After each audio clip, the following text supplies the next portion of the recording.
आपने कभी सोचा है कि शादी के बाद भी दिल किसी अनजाने से मिलकर फिर से धड़कने लगे?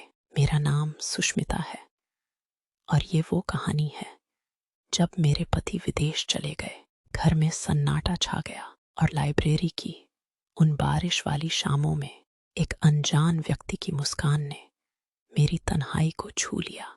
दूरी ने हमारे रिश्ते को परखा और एक नई मुलाकात ने मेरे दिल को नई धड़कन दी। क्या ये प्यार था? क्या ये गलत था? या फिर जिंदगी का वो मोड़ जिसे कोई नहीं रोक सकता? सुनिए मेरी पूरी अनकही दास्तां। मेरा नाम सुष्मिता है। आज मैं आप सभी को अपने जीवन की एक ऐसी कहानी सुनाने जा रही हूं जिसने मेरी पूरी दुनिया बदल दी। यह कहानी प्रेम, विश्वास, संघर्ष, उम्मीद और रिश्तों की उन भावनाओं से भरी है जिन्हें शब्दों में बयां करना आसान नहीं होता। आज मैं जो कुछ भी आपको बताने जा रही हूं वह मेरे जीवन का एक ऐसा अध्याय है जिसे मैं चाहकर भी कभी भूल नहीं पाई। कई बार मैंने सोचा कि इन यादों को अपने दिल में ही छुपा कर रखूं, लेकिन फिर लगा कि शायद मेरी कहानी किसी और के जीवन को एक नई सीख दे सके। यह कहानी उन दिनों की है जब मेरी उम्र 23 साल थी। मैं एक छोटे से कस्बे में रहती थी। हमारा परिवार बहुत अमीर नहीं था, लेकिन प्यार और अपनापन किसी दौलत से कम नहीं था। मेरे पिता एक साधारण नौकरी करते थे और माँ गृहिणी थी। घर में हम 3 भाई बहन थे और मैं सबसे बड़ी थी। बचपन से ही मेरा सपना था कि मैं पढ़ लिख कर अपने परिवार का नाम रोशन करूं। मुझे किताबें पढ़ना बहुत पसंद था। स्कूल में भी मैं हमेशा अच्छे अंकों से पास होती थी। शाम को नदी किनारे बैठकर मैं किताबों में खो जाती और सपने देखती कि एक दिन मेरी जिंदगी भी किसी सुंदर कहानी जैसी होगी।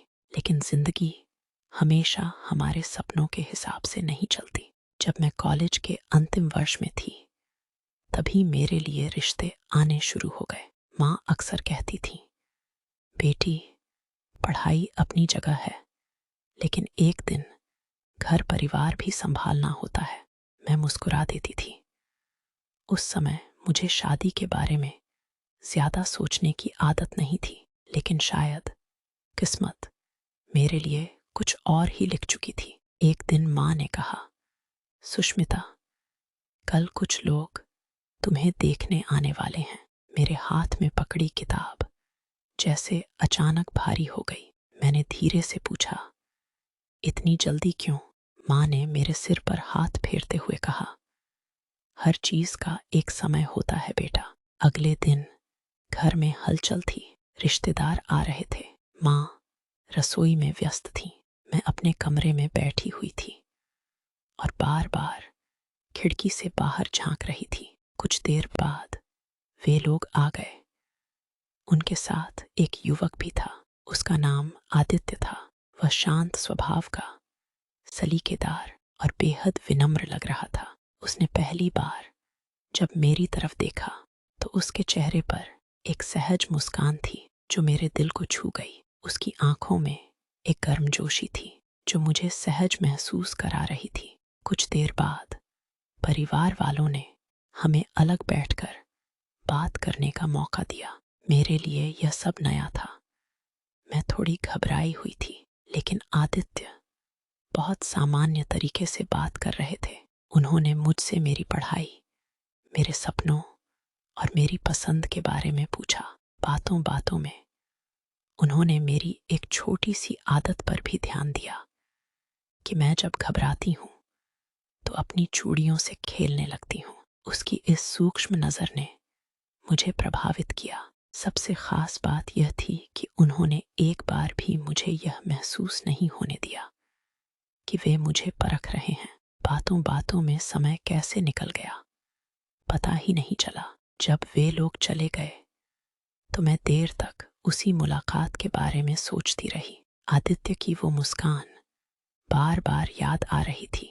कुछ दिनों बाद रिश्ता पक्का हो गया। माँ पिता खुश थे।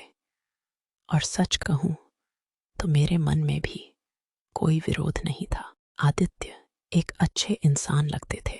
शायद यही वजह थी कि मैंने इस रिश्ते को स्वीकार कर लिया। 6 महीने बाद हमारी शादी हो गई। शादी के दिन घर में खुशियों का माहौल था। रिश्तेदार, दोस्त, संगीत, हंसी, सब कुछ किसी सपने जैसा लग रहा था। जब विदाई का समय आया तो मेरी आंखों से आंसू रुक नहीं रहे थे। माँ मुझे गले लगाकर रो रही थी। पिता की आंखें भी नम थीं। उस पल मुझे पहली बार एहसास हुआ कि बेटी का घर छोड़ना कितना भावुक अनुभव होता है। शादी के बाद मैं अपने नए घर आ गई। शुरुआती दिनों में सब कुछ नया था। नया परिवार, नया माहौल, नई जिम्मेदारियां। लेकिन मेरे सास ससुर बहुत अच्छे थे। उन्होंने मुझे हमेशा बेटी की तरह प्यार दिया। और आदित्य, वे मेरे लिए हर दिन कुछ ना कुछ ऐसा करते थे जिससे मुझे अपनापन महसूस हो। अगर